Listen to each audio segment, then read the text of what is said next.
6 looks the goods, and the number 1 emblazoned on the side of Michael Trathen's car, and as always he gets away brilliantly, and the 32 just about gets left standing in its own tyre smoke. So that little theory went right out the window. There goes the Stag, and let's hope that Keith has got well, I don't think he would have seen turn 1 without a big MG V8 in front of him before. No, but his eyes are probably wide as anything with a big Jag breathing down his neck.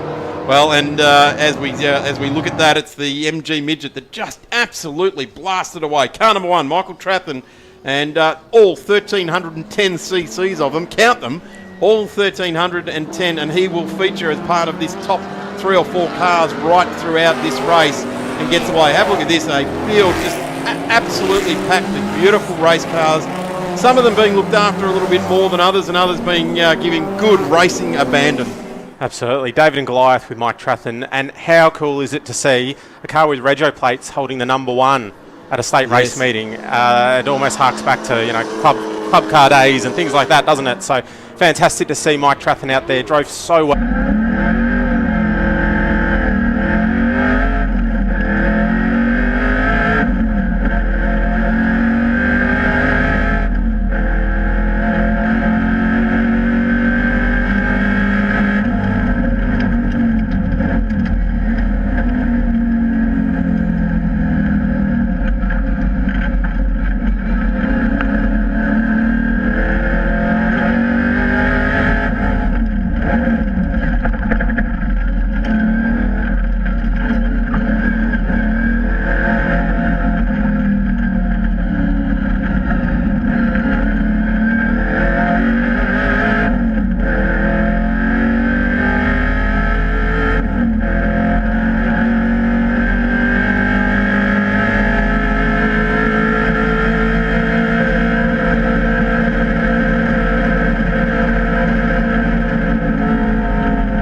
Roddy has been, I guess you never actually own these cars. You get to have them in your possession for a little while and then they go on to other people. But Mike has had this one for you, Paul. What can you tell us about this car? Because this was one of the, correct me if I'm wrong, was one of the very early GT3 spec cars. No, this is a ZT. So that particular car was probably, if you call it, the last factory race.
presence of a V12 with that noise, How don't you? good is that sound? That is fantastic. You don't even need commentary when you've got a car like that on track, I tell you. Unfortunately, John Makem, who is Mr. Bennett Signs, not here today, feeling a bit under the weather. Thought it was better to not take onto the track, so a bit of a shame, but a big thanks for John jumping on board, sponsoring us for round one. He's going to be out there during the year, so look out for the Little Red Midget, and hope you feel better soon, John. Now, at this particular event last year, it was Phil Chester in that magnificent MG BGT V8 that reset the category lap record down to a 1.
The Stag, sorry, just looking for a bit of clean air there. You reckon that might be a little bit of heat problems? Maybe not today, but certainly yesterday was a tough old day on some of the older equipment running around in the 35 to 37 degrees that we had here. All of them yesterday were struggling. Most of our guys didn't bother in the afternoon. They're British cars. They're not built for that heat. They never were. That was built for rain. Yeah. Danny Siama there as well now. Yeah, Danny's doing really well.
quite a big gap in years, and then you've got an MGB taking up the rear behind them. So just a bit of everything. And even here, GT6 Triumph versus GT V8. The V8's probably starting to burn its tyres up and probably starting to run out of brakes, which is why we're seeing him start to move around a bit more, whereas the Triumph doesn't quite have the same challenges. So, yeah.